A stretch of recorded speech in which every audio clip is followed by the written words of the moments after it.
how to make money in prison. I'm going to go over some of the most popular hustles that guys do in prison to support themselves. And I'm not necessarily talking about like big money, but I'm talking about like enough money to kind of support yourself so you're able to buy the things you need, like your hygiene products or food, coffee, that sort of thing.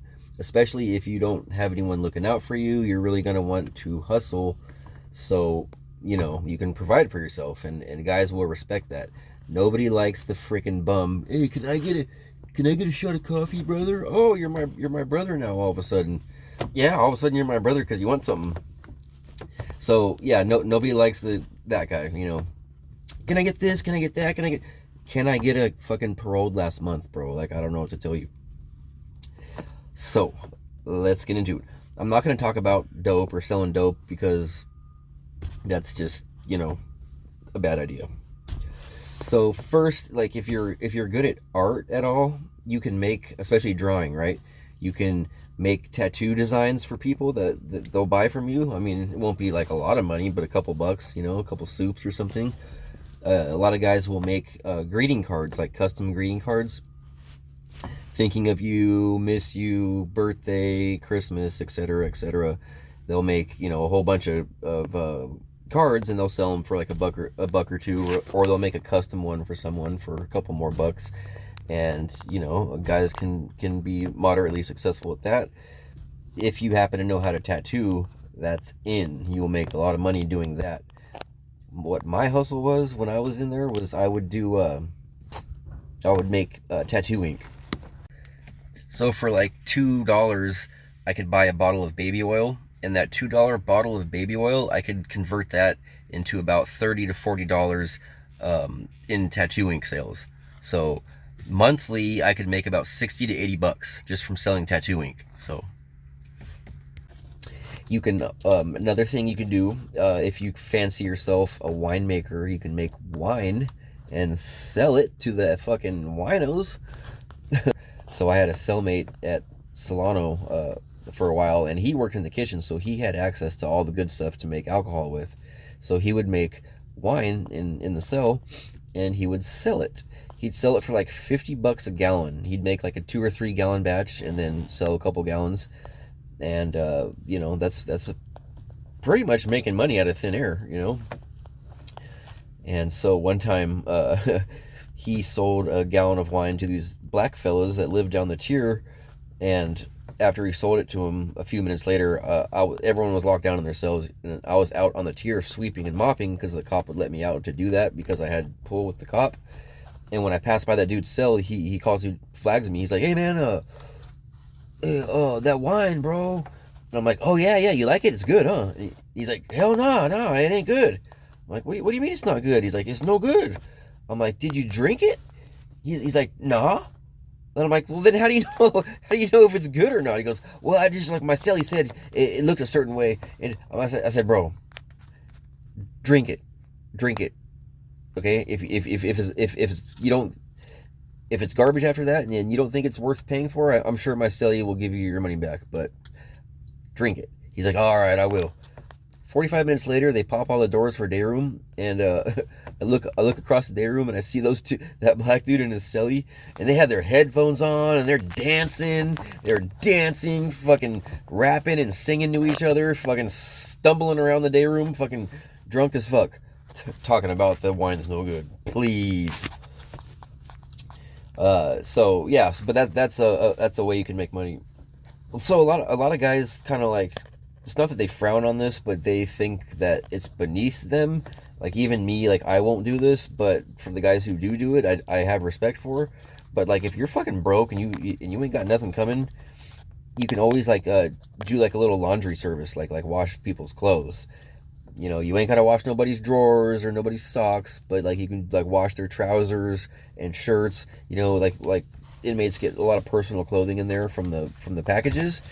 And you don't turn that into to the laundry exchange, and you'll never get that shit back. You don't do that. So we wash our own clothes in there, really, but it's a pain in the ass. If you ever washed your clothes by hand, I have.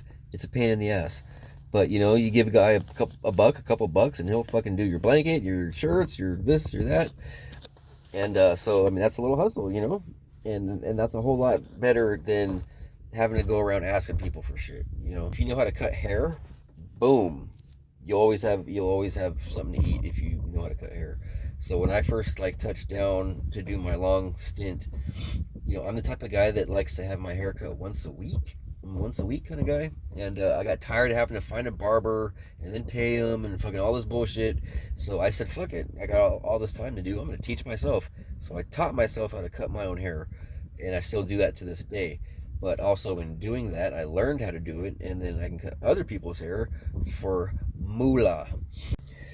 If you know how to sew or tailor, you're in like the proverbial Flynn, because the fucking issue of clothes they give you, they don't fucking fit. They never fit. They're like 9 sizes too big. Your trousers are like dragging on the floor, fucking hella baggy. Like you don't like. You can get your pants, like have someone tailor your pants, and you'll look like somewhat fucking put together. So a lot of guys will do that, you know. So if you know, and if you don't know how to do any of these things I've talked about, learn. You have a mind. It's there for you to absorb knowledge and learn shit that can make you moolah. Cheddar. Okay, here's another one. It's a little bit of a risk, and this is one of those things where it takes money to make money, but you can run a store, right? Because like the canteen the inmates shop at, you can only go to that once a month. So if you are a new arrival and your time to go to the store isn't for like 3 more weeks, like, and you got nothing on the shelf, like you might want to go see someone who runs the store. That would be like an inmate who like goes to the store and purchases like $200 maximum in like soups and coffee and sweets, stuff people really want, and then he'll turn around and he'll sell it to the other inmates, you know, with interest. So okay, you want to go through me, you want a rack of cookies, so I'll give you this cookies now. When you go to store, you give me 2 back. So like it's 2 for 1, which is a fucking ripoff, but guys will do it. And so if the guys who run the store, or it's like they have like fucking piles of fucking canteen, because you know they're getting 2 back for every 1 that they give out. You know, you can give a player price, maybe 2 for 3 or 4 for 6 is cool. So that's a pretty good one. And you know, if a motherfucker burns you, then they're crossed off the list. They can never use you again. And you can even go like get at their people about that and have them get beat up over it or something. So that's pretty cool. You could do that. And then lastly, I guess I'll leave it with whatever job assignment you have. Try to figure out like what you have access to in terms of services or actual like products or items, that because you know there's stuff out there that like inmates will want. So like if you work on the like plant ops or like maintenance, you have access to paint, you have access to floor wax. Guys will buy that shit up all day because like everybody wants to trick out their cell and have their cell all custom hooked up and shit. That you can bring like wire to use for different things. You can bring like if you work in metal fab, guys will make like actual like you know, steel rings with like inscriptions on them. If you work in the kitchen, you can bring back like winemaking material and sell that. So like whatever your job is, like you might have action at hustling from that. If you're a clerk in education, you might be able to like sign people in on the attendance roster. So that's how guys make money. Oh, and if you have a hot sister, fuck it, you know, like pimp her out, you know, like sell her phone number for fucking $50 cash app. Hey, if you get a call from Tyrone later, just go along with it, okay? What? You guys have a good one. I'll see you on the next video.